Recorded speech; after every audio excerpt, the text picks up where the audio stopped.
একদিন এক জঙ্গলে প্রচণ্ড খরা পড়ল। নদী শুকিয়ে গেছে, কোথাও কোনো খাবার নেই।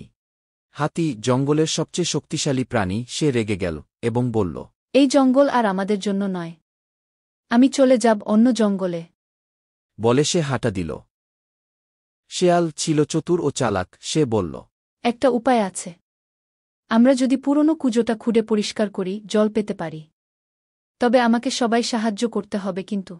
হাতি বলল, আমি কুজো খুঁড়ব না। আমি এত বড়, আমি গিয়ে পাহাড় থেকে জল আনব। শেয়াল একাই চেষ্টা করতে লাগল, কিন্তু কুজো খুঁড়তে তার প্রচণ্ড কষ্ট হচ্ছিল।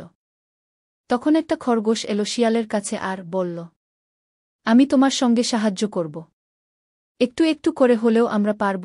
তারা দুজনে মিলে দিনরাত খেটে অবশেষে কুজোটা পরিষ্কার করে ফেল। তারপরের দিন সকালে দেখা গেল কুজোতে ঠান্ডা, পরিষ্কার জল উঠে এসেছে। সবাই খুব খুশি হল এবং শিয়াল ও খরগোশকে বাহুবা জানালো। তার কিছুক্ষণ পর হাতটি ফিরে এলো এবং এসে দেখল সবার জন্য জল তৈরি।